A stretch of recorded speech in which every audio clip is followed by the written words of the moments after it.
Kia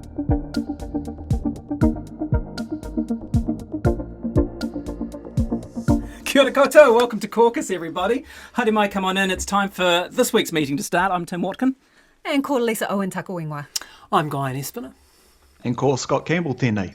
Welcome, everyone. It's just gone 11 a.m. on Thursday, September the 17th. 1 month. 1 month to election day, to this very day. So we'll kick into some party strategies later on in the agenda. But first, we should note, if you're listening to the podcast at the moment, well, you don't need to be, because you could also be watching us on YouTube. We're videoing Caucus now for the rest of the campaign. So if you want to see us gesticulating wildly at each other, apart from Guyon, who is a calm, still centre of Kia mauri tau. for us all, then have a gander. Take a look on YouTube on the RNZ page. Let's kick things off, guys. Happy recession day to you all. We are now officially in recession.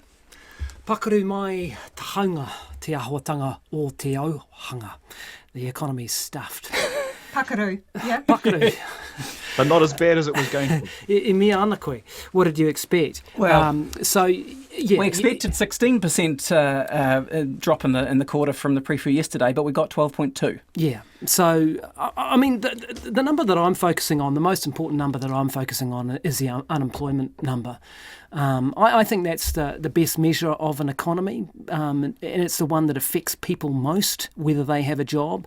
So I think if they can keep unemployment under 8%, given it peaked at, just under 7 in the GFC, Yep. that is not too bad. I know there's a lot of bad numbers in there, and I'm not downplaying the impact of unemployment. It's going to be a bit higher for longer, but wow, we had serious people. we had serious economists like Shambhabel Jacob saying that you could hit 30% unemployment, 20% unemployment. So if we can keep it under 8%, well, in the circumstances of a global pandemic, when Canada and America have already hit 13 and Australia's going to hit 10, it isn't too bad. But if you're on the unemployment queue, you're not looking to Australia and America for their stats. You're worried about your position at home.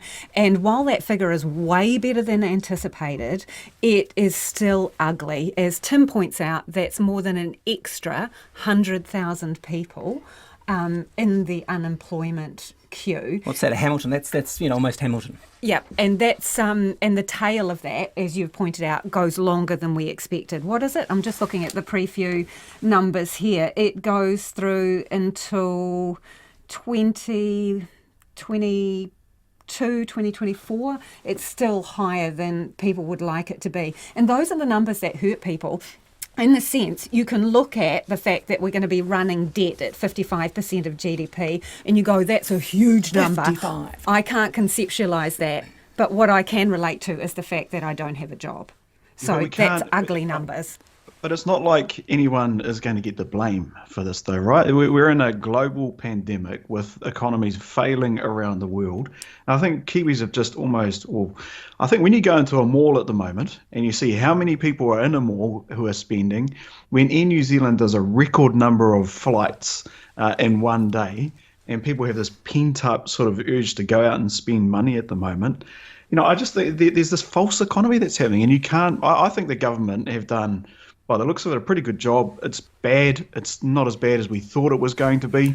I can't see them copying the blame, though. Did you ever think there was going to be a time where we were going to say 12% growth loss in a quarter was going to be not as bad as we thought? I mean, it's bizarre that we're thinking that. But, you're right. The debt levels that we're looking at, 55%, is this staggering number because we've been weaned onto this 20% kind of magic number in recent years. But Robertson's not wrong when he talks about how we compare to the rest of the world. And look, let's have a listen to what he said, or have a look even if you're watching on YouTube, to what he said yesterday when he was introducing the pre-fu and how it's not as bad as we thought. Overall, the near-term economic outlook is less negative than that contained in the budget update, while the medium-term outlook is weaker. The former is a result of an improved domestic performance in New Zealand, the latter the result of a less favourable global environment affecting export prices and overall output in New Zealand. The initial economic impact of COVID-19, while still large, has been less severe than anticipated, with a faster than expected move down the alert levels and high frequency activity indicators suggesting that activity has picked up back to or near pre-COVID-19 levels by July. The Treasury now anticipates that real GDP declined by 16% in the June 2020 quarter, an historically large decline, but much smaller than the almost 24% decline forecast in the budget update. So he picked up there what you were saying, Scott, that a lot of that economic growth has picked up. Now, obviously, that was the 16% he was talking about yesterday. We now know is 12.2% officially today. But it interests me that, the debt levels, we're still at 55. He went on to say, we're still going to be better than the rest of the world is now. I mean, Australia, Britain, Canada are all sitting, 50, 80, 100% of the GDP. We don't pay those people's debt. We pay our debt, right? So 55% of GDP, more than double what we were at a year ago, right? And so that is going into 2024, which brings up the whole question of intergenerational commitments, because we are not going to be the ones who are paying it. It's going to be the I think that's right. I think you really need to, like most big problems, sort it into two things, a triage it almost. There's the immediate problem, right? Yes. And to me, Which the most important figure is unemployment. If we can keep 92, 93% of people in work, then that's pretty good in a global pandemic where the world is in real trouble. Then you go, okay, what's the problem with the debt? Now, the debt problem mainly is what happens if we have another crisis, if you have an earthquake. Exactly. That's what you need that stuff for, right? Yeah. So you've got to have, and then you've got 15 years of deficits. Again, you've got a real problem if you have another crisis. But that can be managed in the longer term. So I give kudos to the government with the wage subsidy of keeping that unemployment level reasonably low. What I want to see from all parties is, okay, what's the plan to get back, to bring that debt down and a slow track back to surplus. And I think then we get into how do we share this pain? How do we share the burden of that? Public, private? Is it only going to be private sector people who lose their jobs? Are we going to have some belt tightening in the public sector? I would imagine. All those questions and the inequality questions. So to me, that's it. You've got to have a look at the longer track to see how we manage the situation back to some sort of more disciplined sense of a fiscal track. But that's a longer term problem. And I haven't seen a great plan from any of the parties for that. No, there's a hit and hope there. Yeah, and I don't. But they almost, I don't actually think that they need to at the moment, and that might sound like a really stupid thing to say. Politically, no, and that's what I mean. So politically, I think they're doing the right thing. It's almost the battle of who can be the most boring. Let's just survive the next 3 years and then figure out where we get to after that. And I agree, Guyon, the unemployment number is the real key one, because how many people outside of the Beltway and the politicos really care what the debt level is at the moment? Probably very few. No, Muldoon famously said something pretty similar, that most people wouldn't know a deficit if they fell over it in a dark night. Yeah, and the unemployment thing is just, you think about, we've been in this messaging this year where this is this huge global catastrophe we're in the middle of, and you're that 8%. I mean, if you look back even in our lifetimes, 1991, the global recession, it was 11. It was 11 when Jim Bolger and Ruth Richardson. I mean, these are people who are still alive. I came out of university, it was 11. 11, exactly. So trying to get a job on the Living Chronicle. This is such a good number in that regard, right? You're talking about. It is in that regard. We're not getting to the kind of peak levels that we even had, as I say, a couple of years ago. I understand some predictions put it as high as 20-odd%, but that was without government intervention, and that was never going to happen. The government would stand back and let that bloodbath happen. We also have to think about who those 8% are, because they're going to be the people who are in tenuous jobs anyway, and in a lower income sector. And we've discussed this before. A bunch of them are going to be women. That 8% might seem small compared to what it could have been, but that 8%, I challenge you to present a different scenario, are probably going to be the people who were struggling anyway, and they are going to get further behind. The equality gap is going to be stretched out as a result of this. Māori unemployment usually runs about double the actual rate. So at the moment, it's about 10% for Māori versus around about 5% for the general population. So you're absolutely right. But there's some we have said though previously. Women definitely seem to be the hardest hit, but we don't seem to be seeing the same kind of Murray Pacific hit that we do in Not most yet. recessions. Not yet. This is a long Not tail, yet. remember? Yeah, and then that's the true. other side That's of true. that coin, which we've touched on before, and Treasury touches on it, but a lot of economists are shouting Treasury down on this. They're saying potentially a 5% drop in house prices over a period of time. The market is not seeing that. It's going gangbusters with houses. So people who own assets and have equity in their homes, they were going to get richer through this, and the 8% who were already struggling to keep their noses above the waterline are losing their jobs. So let's not lose perspective of this. Sat here, three of us, in our state-paid jobs. No, that's true. But And macro, I guess from a private business point of view, then I guess one of the things for us is really that the uncertainty factor. And I was speaking to another chief executive just yesterday, and I said, "How are you getting on with forecasting?" And he laughed. He just said, "What do you mean forecasting? It's week by week. We are literally at the moment." I think that the benefit though at the moment is we've had 6 months essentially of long nights of worrying about where the money's coming from, how you're going to pay people. Yes, the government's been there to help, but we've almost practiced ourselves into, and that's not great English, but we've got ourselves into a place of going, well, we know now that there's this uncertainty. And I guess what I'm looking for from any of the parties is a bit of an idea on how they might reboot the economy. Where is it that they are going to focus some of their time in the next term? I'm not terribly worried about the debt because we're going to have to pay it back for years and years to come, and our children will. My concern though is really how are they going to help us get back again? yeah. I mean, Robertson on Morning Report this morning didn't rule out the idea of just wiping off some of that debt. You'd note. So there is talk around the world that we never pay back this debt. That's going to swamp the world in so much debt that basically just central banks write it off. So that's a possibility. 5-10 years down the track. And it'd be interesting to see where National goes tomorrow. Yeah. You'd have to think strategically if they're doing it on a Friday morning. Are they not promising that much? So you're talking about them unveiling the National's got its their fiscal plan. and tax policy out tomorrow. So it'd be interesting to see where they go with it. On the subject of growth and getting ahead and getting us back on track, we're faced with this conundrum because we're told that the border is going to be closed. According to Treasury's forecast, they're operating on a border being closed until 2022. 22. Say it again, 2022. No, don't say it again. And economists, I spoke to Jared Kerr yesterday, he thinks that's conservative. He's picking Really? he's picking even mid-2023. So Robertson all says, that, it'll be next year. I know he says that. Yeah. But Has he got the vaccine yeah. in train? Is it hidden? Because without it, Yeah. you're and really, that's your Where else you change your quarantine that's your policies? people, Quite, yeah. that's your immigration Yeah. at zero, Yeah. basically, or close to. And that's your tourism industries and everything that feeds off that. Yep. At the moment, I'm passing it back to you, you're passing it to Guyon, and he's passing it to Scott. That's right. Well, not necessarily. I mean, we're still exporting. We are. We're still exporting all our goods. It's not as though we've suddenly become an island, a non-trading nation.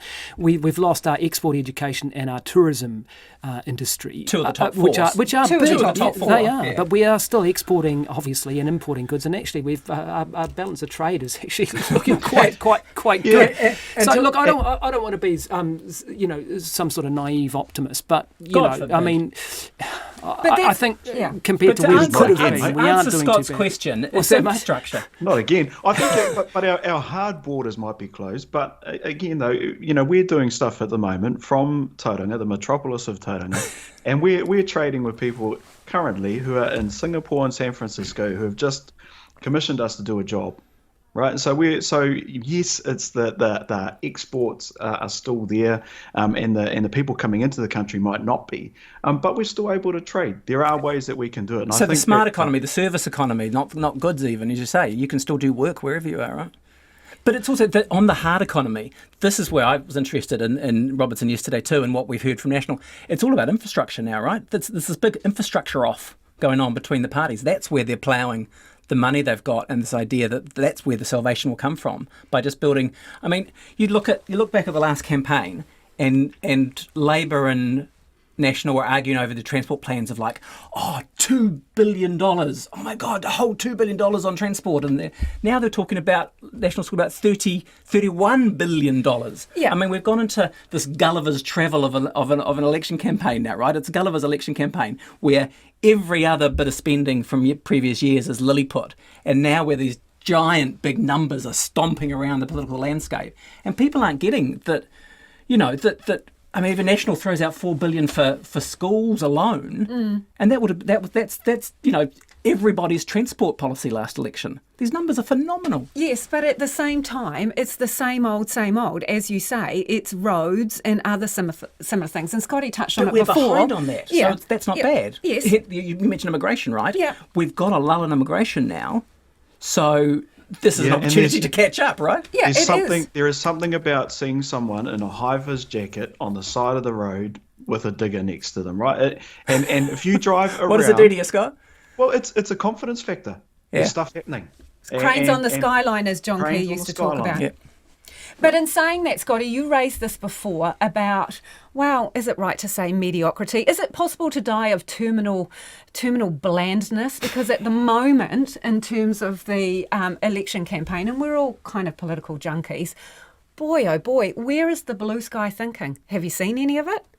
Can you name one policy that you'll go, wow? And that's really? what I don't get with National going, because National needs that, right? Where's the student loan scheme? Where's the tax cuts? Where's the £100 free? I mean, National, to break through the incumbency of Labor, needs something to... Well, you're getting a toothbrush. Well, your kids are anyway. Yeah, I think you hit on it before. I mean, usually in the normal course of events, any policy, people are hanging out for a tax policy or some sort of economics strategy. People are so overwhelmed by an incredibly serious existential threat. I mean, if you're frightened of dying, in a global pandemic, then you don't really care what the infrastructure spend is or what the thin capitalisation rules are going to be. So the power of extra teacher aids is just not a thing anymore. No, it's really, and that's why basically it's locked everyone else out of the election campaign. And you can debate that till the cows come home, but it's going, as Jacinda Ardern said, it's a COVID election because that is, it's a bit like a war. It's that big and that serious and affecting everyone that your other policies aren't really going to get a look at. Except for one, maybe, welfare, right? Because that relates to your individual circumstances if you are among the group that are unemployed as a result of this or your family is struggling. And we've had that in the last week from, it feels like longer ago, but from Labor. And again, there was nothing dramatic. No. There was nothing show-stopping there. And they keep talking about an overhaul of the welfare system, and one could argue that in a time of such crisis, as Tim was saying, it's license for Grant Robertson to come out and say, hey, it's not as bad as we thought it would be, because that's sort of, you're dealing with unprecedented numbers and times, and people will suck that up where they wouldn't before. So why didn't you go out and go bold? Because they want to hang on to the National voters that they have convinced to come across. Getting crowded there in that centre line. I mean, but why scare anyone though, right? Well, it's almost like, and this is what I mean about the battle of the boring. It's almost like don't scare anybody. And Labor, it's almost like Jacinda Ardern's been, adorned as the Prime Minister again already, and National's doing its best to just try and make it look shaky. I just think that at the moment they can afford politically to do nothing. And it's almost as if they just get through the next 3 years. It's a lost opportunity, though, is it not, Scott? And we're comparing it against, we're not doing a league table thing, we're comparing it against themselves, right? With the Labor rhetoric is we're here to overhaul and transform the welfare system. Yeah. And they're not. And you're right, they're doing it with infrastructure. They're, from an infrastructure point of view, they are seizing the moment. As I say, no immigration, low interest rates, let's spend a lot. They could take the same approach to welfare and play to their base and do that. But they're not. If you'd seen, right. I mean, that's basically a National Party welfare policy. What are they doing? They're putting the TIA, what is it, the training incentive allowance back. What's about $5,000 a year or something like that? Is it just over $4,000? Yeah, okay. And you're allowing beneficiaries to earn a little bit more before you start taking money off them. But it's around the margins, isn't it? And the abatement rates is interesting because it assumes people can get a bit more work.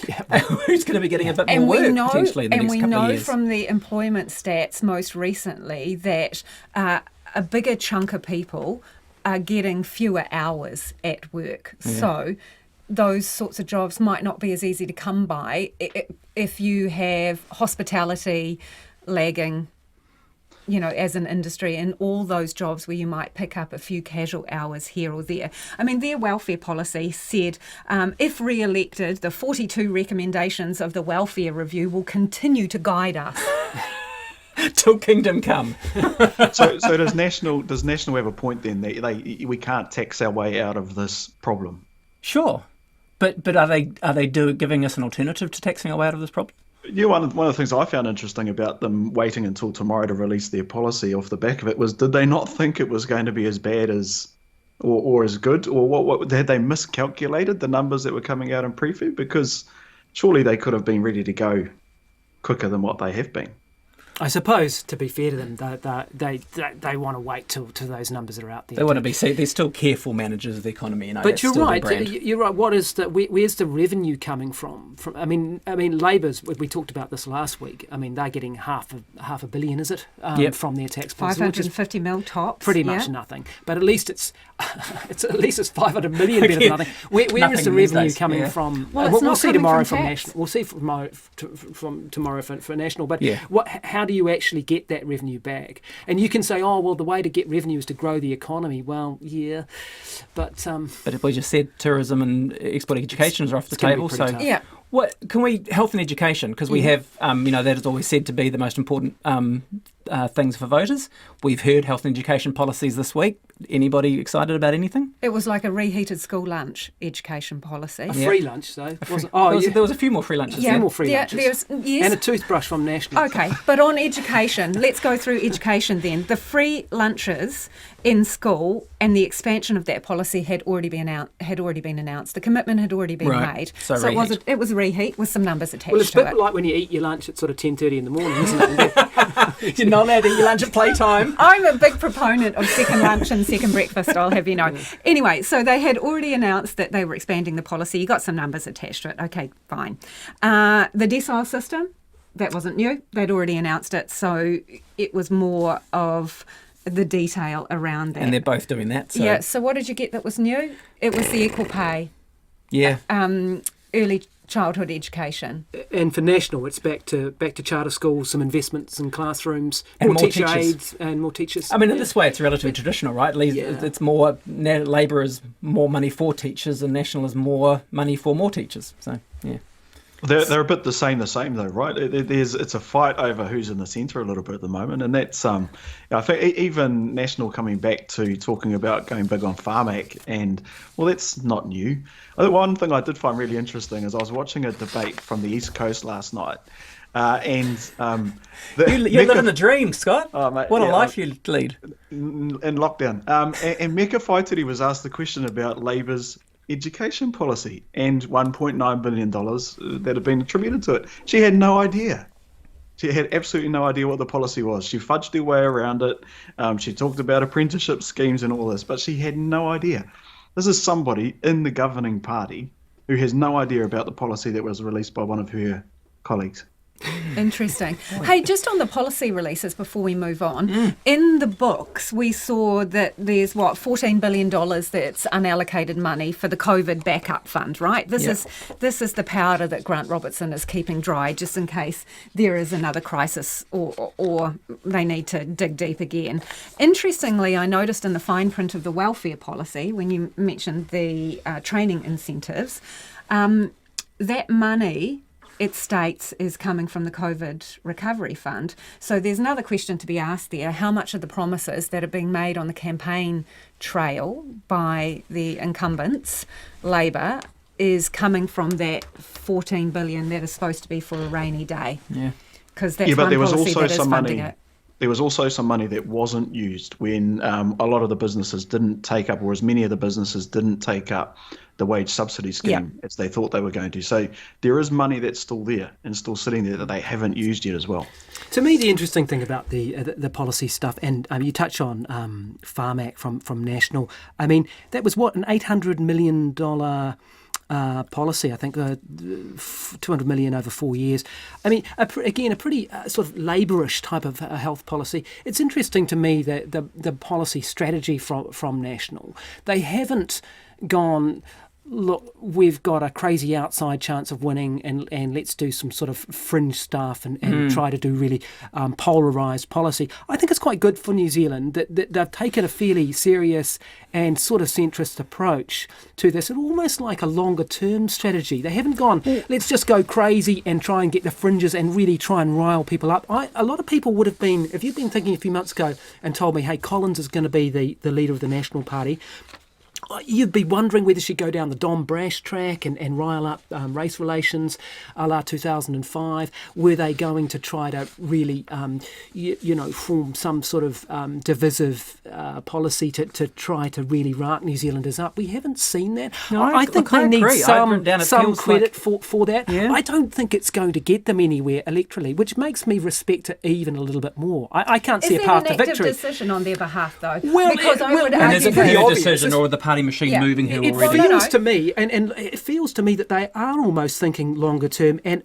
they'd never admit it publicly, but are they giving this election away to that degree and thinking longer term and trying to preserve some of their credibility and reputation after having a pretty tumultuous... It feels like they're focused on the floor, right? They're holding on to their floor. They're not really going... Or is there no strategy at all, Scotty? Because you remember, so the way you present that would require some, forward-thinking and strategy. I haven't talked to anyone that does that. I'm just saying that I'm quite glad as a citizen that we've got, two fairly sane parties in the middle. When I look at the fellow democracies around the world, I'm not seeing that. So, that gives me some heart that there isn't just some sort of crazy Which I think is good for National as a party. I don't think it's good for Collins as a leader, right? Because this is a one-shot problem. That's why I think I have some respect for it. Yeah. Okay, well, no, the question and point that I was going to raise is it even a strategy? The suggestion that this was planned to be this way. She's only been the leader for a few weeks, so maybe she's just had to go with the game plan that was presented to her because there hasn't been any other time to do anything. And in regard to that health policy, they've focused in on the things, from my read of it, that everyday people are most deeply concerned about. If I need a surgery and I can't get it within 4 months, as they've been promised, that makes me grumpy. If I have a relative that's got cancer and can't get access to the best drugs, well, good. Those are the people that are agitating. Good. And then to put aside funds for people with rare conditions as well, they've tapped into the disquiet in the community. Those are the things that we've been hearing, and they have come up with solutions for that. But I'm interested in what you think about the strategy, Scott, and indeed, if it is actually a strategy. Well, if it is a strategy and they're playing to the next 3 years, then it's probably a good one because, I think whoever is in government for the next 3 years faces a huge challenge. And Judith Collins is not that sort of person who would have wanted to come in and be the next Bill English and take National to a 21 to a 20 to a 19% of the electoral vote, right? So anything more. And if she can try and shore up that National Party vote in this election, she would have known that Jacinda Ardern was almost odds on to walk in with her eyes closed to the win of this election. And Judith Collins, I wouldn't be surprised if she's actually picking for the next 3 years. She will want to win on October 17, of course. But if she can just get through this period, sit there for 3 years... I don't think her party wants her to sit there for 3 years. Well, you've got a guy called Chris Luxon who probably someone is else pretty is coming in. That's right. But if she gets a good defeat, somewhere in the mid-30s, I suspect it won't be enough. Remember, she got half a dozen votes over all of the other previous things. She's not beloved by her caucus. Okay, so she even wrote if a book holds before it, she they'll say came thank you leader. very much as she goes out the door. Quite possibly. She wrote a book before she became leader, Guyon, and in it there was a chapter dedicated in part to the fact that National doesn't like losers, and if you lose the election, you're not odds on you won't be there next time around. But Tim, how are we going for time, mate? We're Should running we out of crack time. on? So we're talking about Collins, and she did an interview on a report this week, which, Guy, and you were interested in, and this we can touch on China very briefly, the Chinese story this week. But it was more what she said in terms of how she's positioned herself with a message. This is the third clip, guys. Collins with the China grab, please. I think it's very important that our first people that we consider are New Zealanders. I say to them, where's the free trade agreement, then the US, and we need to put New Zealand first. Would a national government under your leadership take a tougher approach with its language about China and its expansion across that part of the world? Corin, we have run for now decades an independent foreign policy that puts New Zealand first. I was just interested. I think she said New Zealand first a couple more times in that interview, and there were probably some people in a black and white bus, sort of choking on their coffees at the time she said that. I guess National would be quite alert to the fact that Winston Peters is I was going to say running around the country. He's bussing around the country, saying, buy yourself some insurance. National Act can't possibly win, so go with us. And I just wonder whether she was playing to some of the sort of nationalist sentiment with that, and using that exact phraseology. If she's not put hearing New Zealand first multiple times was interesting to me. If she's not hearing Winston Peters breathing down the back of her neck, then she should be, because this is what he said in Tauranga yesterday. Your vote is seriously critical. If you're an actual National Party supporter, let me tell you to your face, do the mathematics. Get your abacus out. They can't remotely make it. So the next question is, who can make it? And what needs to be there to ensure you get the kind of stable, common sense result that you've had this last 3 years? And when you think of that way, there's only one party that can do that, and that party is New Zealand First. So don't let them stuff your country. Think about it. Buy some insurance. Buy some insurance. Don't let them stuff your country. I found, maybe the education policy is bring back the abacus. It's a tried line and a true line from Winston Peters around that don't let them stuff your country. What I find really interesting at the moment is him attacking the Prime Minister as being inexperienced. So he constantly at the moment on the media is saying, trust me because I've got the experience, the others don't. I find that fascinating given that he's been sitting on the right hand for the last 3 years, providing some experience. And that was the kind of tone of the press release that New Zealand First put out after the books were opened, as if they were not involved in the government that produced these numbers. It's a very tortured position he finds himself in, isn't it? Having been in the government for 3 years, now trying to pretend he's kind of in opposition with an attempt to get back into the government. I mean, it's like Houdini trying to get out of a locked box in a swimming pool to try and jump back into it so you can get back out of it again to one day jump back in. It's very confusing for people. The thing is, there is someone who is going to hold, something like China this week, right? As foreign, he would be making hay often over a story which involved China interfering in New Zealand, but as Foreign Minister he's slightly handcuffed. But there is somebody who will hold Winston Peters to account to this, and that person yesterday said, I think it's long since time that the leadership of this country gave up its level of naivety and understood who they were dealing with and what they were dealing with. Do you know who said that yesterday? Winston Peters. He's holding himself to account. He's railing against the leadership of this country, which is him. Yeah, it's the Houdini-style politics, as Guyon was saying. But and does ACT win out of this though? Like it's starting to make David Seymour, and I don't know if I really want to say this, but look like quite a sane politician at the moment. He's somebody who's coming up with some ideas, and in some ways, Labour is wanting to govern alone, right? They want to go to the day after the election and have 50+%. They want to govern You reckon? alone. 100% they do. Nah. And that's what they want. Disagree. Will it happen? You don't think they want to? No, I don't think they even want to. I don't think they want to talk about it. I don't think they think about it. They don't want to jinx it, but I actually don't think they want to. Why would you? Why would you not want? I mean, look what John Key did with the Murray Party Act. Why would you not want somebody there with you to be able to blame when things go wrong? You're a Labour Party. You're a broad church party. It is when you try to be all things to all people that broad church parties tear themselves apart. Centre-left social democratic parties all around the world are struggling with their middle class kind of activists over here and their working class vote. Look what happened in Britain. The Boris Johnson, Donald Trump in America taking that working class vote off parties like Labour who are supposed to. I think they are quite happy to let the Greens have some of that more progressive greeny kind of vote. And they will try and stick to some of the knitting in the middle. And you remember Jacinda Ardern keeps saying she's an ex-Mormon from Morrinsville for a reason. She is a conservative person. I don't think she wants to govern alone. It's too scary. She would have to make all the big decisions. I don't think she wants it.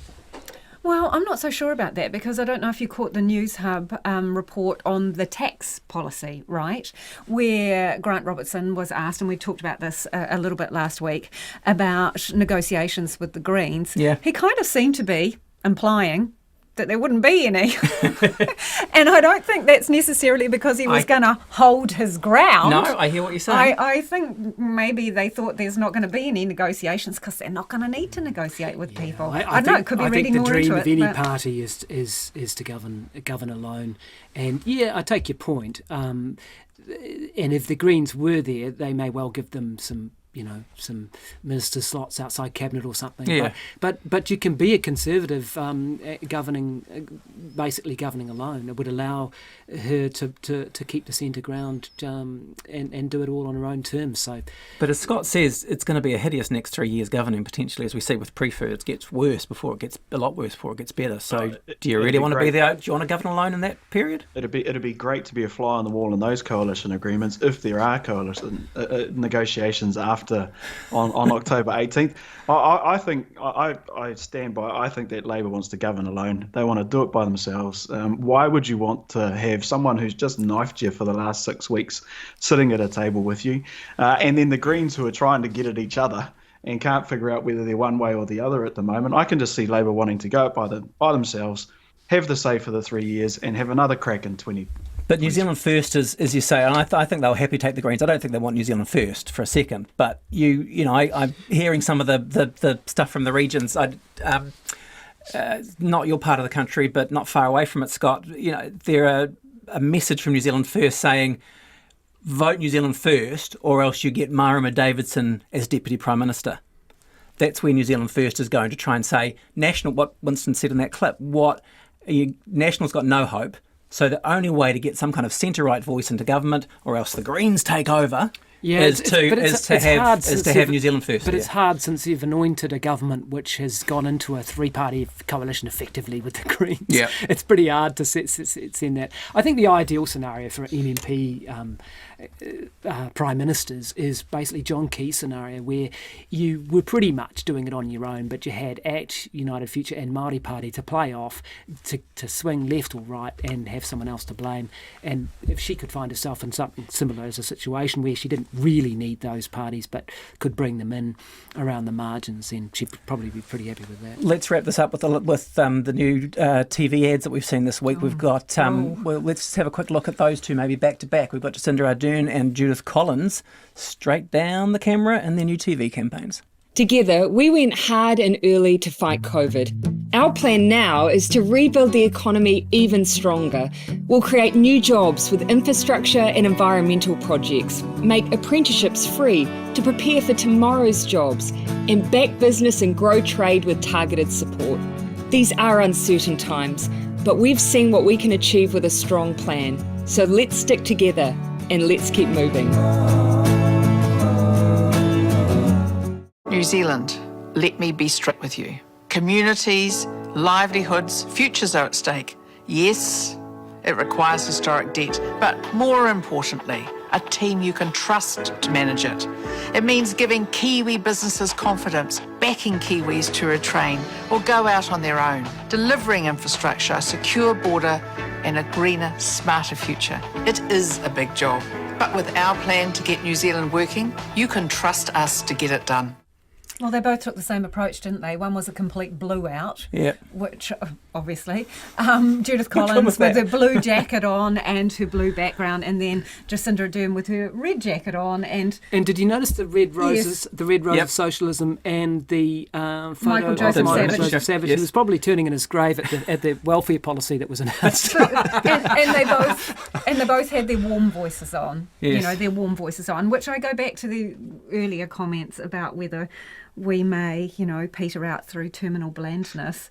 I don't know. Scott, you're the message guy. Yeah, Is you're that the the message message? guy. Well, I was interested in the same in the music, both using the same type of music, straight out of Guyon's Spotify playlist. But Yeah, but I pay for mine, mate. And usually those political parties bring back don't Coldplay.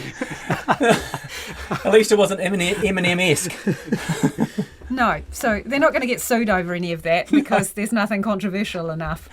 No, and they were very old-fashioned ads, weren't they? Straight down the barrel, branding colours, we're here to reassure you and kind of say nice things, but there's nothing punchy, or there's no rowboats, there's no driving around in cars, there's no people, there's no other people in it. I'm curious why Nicola Willis is dressed for a winter campaign in a big coat and that thing, and everybody else is in inside clothes, but apart from that, there's just nothing that stands out, is there? Maybe that's the strategy. Again, at the Battle of the Boring, we've got 4 weeks to go. who can Stay with us, mate. Stay with us. Hey, well, next week it gets interesting. We have the first TV debate, and we'll have polls around that. So I'm sure that'll all be part of what we discuss next week. Yep. Thank you, guys. That is Caucus for this week. We'll, as I say, be back with you next Thursday. So on behalf of Lisa, Guyon, Scott and me, thanks for listening. Thanks for watching if you're with us on YouTube. And do subscribe to the Caucus podcast anywhere on your podcast apps, including Apple, Spotify and Google. We'll see you next week. And a shout out to the fifth silent member of the Caucus team, Jimmy. Jimmy, oh yeah. The pot plant in the background. We got it. Can you turn your screen a little bit, Scott? You can't see Jimmy. Yeah, you can just see him hanging in there. There he is. There you go. Jimmy's there. Jimmy's there. That is a plant that we will keep monitoring all week. All right. Thanks. Mā te wā, everybody.